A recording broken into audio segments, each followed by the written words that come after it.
माँ बाप का नहीं है, वो किसी का नहीं है। आज विडंबना के साथ, दुख के साथ कहना पड़ता है कि अपने भारत देश के अंदर पानी भी बिकता है और वृद्धाश्रम भी है। बहुत अनाथ है हम इस चीज़ से कि हाँ, कि हमें आहत है कि हमारे देश में पानी बिक रहा है और हमारे देश में वृद्धाश्रम है। हमने कभी नहीं देखा, माँ बाप कैसे भी हों, बुजुर्ग हो गए हैं, थोड़ी कहते हैं ना कि भाई जैसे जैसे यंग से वृद्धि की ओर जाते हैं तो थोड़ा माइंड डिस्टर्ब होता है, वो जो बोलते हैं थोड़ा ख़राब लगता है। लेकिन मैं कहता हूँ आँख बदलोगे कि चश्मा बदलोगे?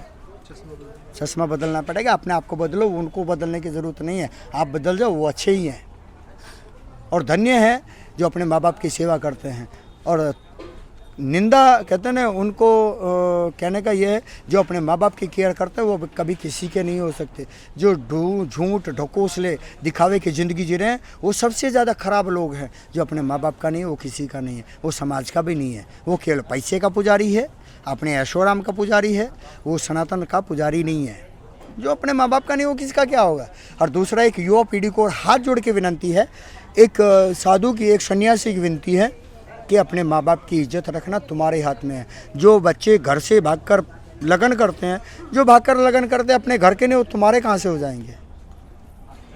जवानी का प्रेम है, हवस का प्रेम है। प्रेम तो सीखो माँ बाप से, बाप बेटे का प्रेम, भाई बहन का प्रेम, दादा पोते का प्रेम, भगवान प्रति प्रेम, गुरुजन प्रति प्रेम। प्रेम तो एक अलौकिक परम पवित्र प्रेम है।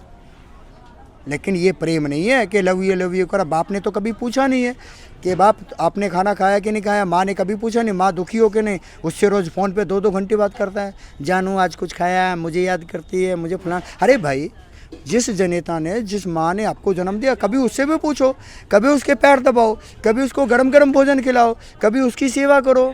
माँ बाप से पूछो, बाप थका तो नहीं है, मेरी ज़रूरत है तो मुझे बता। हैं, उससे क्या पूछ रहा है जिसका तेरा संबंध नहीं है। 2 दिन की चांदनी फिर अंधेरी रात है। जब तक जवानी है तब तक प्रेम है, उसके बाद ढल जाएगा।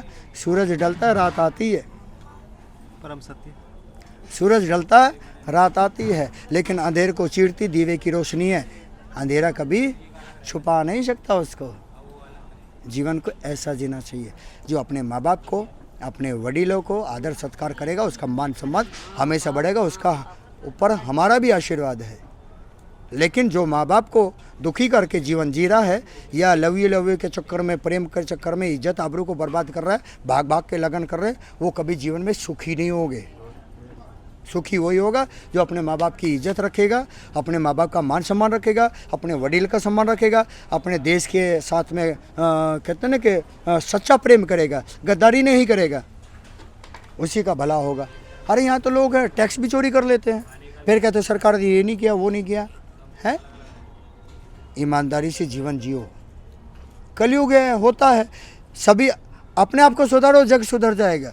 मैं प्रण लेता हूँ कि भाई मैं झूठ नहीं बोलूँगा, देश के साथ गद्दारी नहीं करूँगा। मैं अगर काम करता हूँ तो मैं टैक्स पे करूँगा। घूस हम ही देते हैं और बोलते हैं कि ये सरकार घूसखोर है। अरे गाड़ी पकड़ी गई तो हम ही 100 रुपये अरे देकर भाई, छुड़ाएंगे। पुलिस वाला किसी से या सरकार किसी से ज़बरदस्ती घूस ले सकती है? नहीं ले सकती है। काम कराना, जो काम होना है वो होना ही है। अभी आप ही कहते हो 500 ले लो, मारो जल्दी कर दो, मतलब क्या है उस चीज़ का? अपना ने ही बिगाड़ा है। बंद कर दो घूस देना, ऑटोमेटिक सरकार, जितने भ्रष्ट अधिकारी हैं सब आ जाएंगे लाइन में। तुम क्यों देते हो? सब नक्की कर लो भाई, देना नहीं है, काम तो करना ही है। सरकार पूछे कि काम क्यों नहीं हो रहा? हाँ, भोजनशाला में है, भोजनशाला में जब प्रसाद बढ़ता है, ईमानदारी से प्रसाद बांटो। नहीं है तो प्रसाद बटेगा नहीं तो पड़ा रहेगा। मालूम तो चलेगी ना। सरकार में भ्रष्ट अधिकारी है, आप क्यों देते हो 500? मेरा जल्दी कर दो साहब, मेरे पास। अरे भाई, अपने आप को सुधारो, गाड़ी के डॉक्यूमेंट्स पूरे करो, आपके टैक्स के पूरे करो, आपके पेपर कंप्लीट हो। देश का जो संविधान है, देश के प्रति अपने आप को वफादार बनाओ। अभी मैंने देश को बोलते, हिंदुस्तान का तो देश मेरा महान है, सब जोड़ा झंडा लेके निकल जाता है। बहुत कड़वी बात है, बुरा लगे तो माफ़ करना। सब लोग देश के अंदर जो रहते हैं वो केवल अपने घर को ही देश मानते हैं। घर में रहते हैं, साफ़ सफाई करते हैं, गली कुछ अपने कहते कोने में नहीं थूकते, परफ्यूम डालते हैं, पर्दे डालते हैं, गली में जाके कचरा करते हैं। तो गली क्या वो देश की नहीं है? गली में थूक देते हैं, कचरा डाल देते हैं, उल्टा सीधा काम करते हैं। घर में साफ़ सफाई, बाहर गंदगी, तो क्या देश, गली उनका देश नहीं है? बाहर जाके गंदगी करो, घर में गंदगी पहले घर में गंदगी करो। अगर घर आपने साफ किया तो देश भी आपका आपको ही साफ करना पड़ेगा। यही सनातन की खूबसूरती है, इसी को सनातन बोला जाता है।